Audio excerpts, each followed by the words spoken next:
10 տարեկան էի, երբ տեղափոխվեցի 4-րդ դասարան։ Ինձ սպասում էին մեծերի մասնաշենքը, նոր առարկաներն ու անծանոթ ուսուցչական կազմը։ Զգում էի, որ դժվարությամբ եմ համակերպվում այդ փոփոխություններին։ Կրտսեր դպրոցի խաղային ու գունավոր օրերին փոխարինելու էին գալիս ավելի խիստ, կարգուկանոն ու կենտրոնացում պահանջող տարիներ։ Դպրոց գնալն իսկական փորձություն էր դարձել ինձ համար։ Առավոտյան ուշ էի արթնանում, գրենական պիտույքներս հաճախ տանն էի մոռանում, իսկ դասերին լուռ էի ու պասիվ։ Փոխարենը ընկերներիս հետ ակտիվ կերպով վայելում էինք դասամիջոցի ամեն մի րոպեն։ Այդպես էլ գոյատևում էի, դիմադրելով անցումային այդ փուլին, մինչև որ մի օր մեր դասարան մտավ դպրոցի կազմակերպիչը։ Նա հայտարարեց, որ երգի խմբակ է բացվում, և բոլոր նրանք, ովքեր ունեն երաժշտական տվյալներ, կկարողանան անվճար հաճախել։ Դժգոհ դեմքիս արտահայտությունն ակնթարթորեն փոխվեց։ Այնպես չէր, որ զբաղվում էի երգեցողությամբ կամ սպասում էի նման հնարավորության։ Պարզապես այդ պահին ներքին մի անբացատրելի մղում զգացի, այդ ուղղությամբ քայլեր անելու։ Երգ, պար, նկարչություն, որ երեխան չի սիրում այս ամենն այդ տարիքում, կասեին շատերը։ Լսումը նշանակված էր հաջորդ օրը, դասերից հետո։ Կազմակերպչի հայտարարությունից մինչև հաջորդ օրը սահմանված ժամը ինձ համար անցավ մեկ ակնթարթում։ Վերջին դասի ավարտին մնացել էր ընդամենը 5 րոպե։ Այդ օրը սովորականից ավելի ինքնամփոփ էի, նույնիսկ միջանցք դուրս չեկա, որ մի լավ վազվզեմ։ Գնալ թե չգնալ, գնալ, չգնալ, գնալ, չգնալ։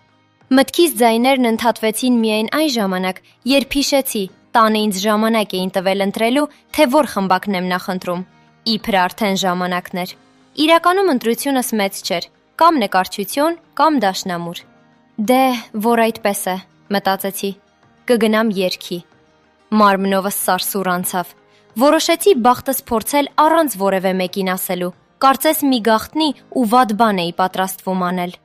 Քայլերս ինձ հասցրին փորձասենյակի մոտ։ Դուռը կիսաբաց էր, ներս չմտա։ Մի քանի րոպե տարածքում ծիկրակեցի, ստուգելով անցուդարձը։ Հանկարծ զանգը հնչեց։ Նկատեցի, որ ինչ-որ մեկը ներսից մոտենում է դուռը փակելու։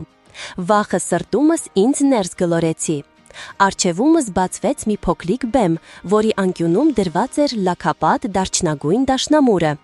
Ծանր վարագույրներն ու բեմի գունաթափված փայտը միանգամից աչքովս ընկան։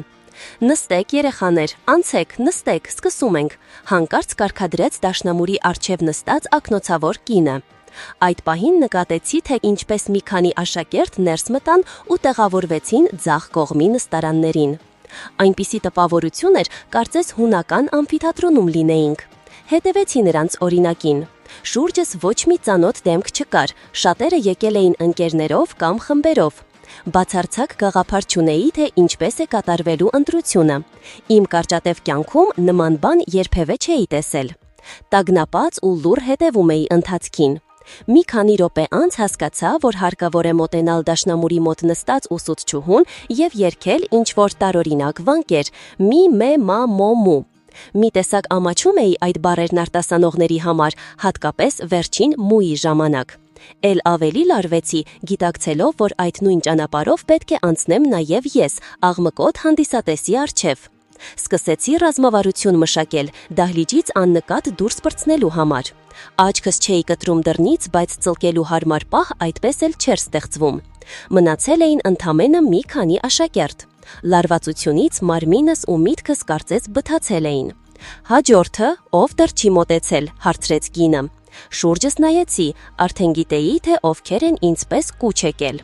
Խորը հոգոց հանեցի ու մահապատժի դատապարտվածի պես առանց պայուսակը մեջքիցս իջեցնելու բարձրացա բեմ։ Անունդ ինչ է, քանի տարեկան ես։ Կլինի խայտարակվել առանց ներկայանալու, մտածեցի զայրացած։ Անունդ, տարիքդ, նորից համառեց նա։ Քրիս 10 տարեկան, մի կերպ խրխրացի։ Ըհը, տվյալներս գրանցելուց հետո ասաց ուսուցչուհին, դե գնացինք։ Նա նվագեց առաջին մի մե մա մոմուն ու զարմացած հետ շրջվեց, հասկանալու, թե ինչու եմ լռում։ Ժամանակ չկա, սկսիր։ Մի մե մա մոմու։ Նորից, մի մե մա մոմու։ Շարունակելի։ Սիրով Քրիստյան։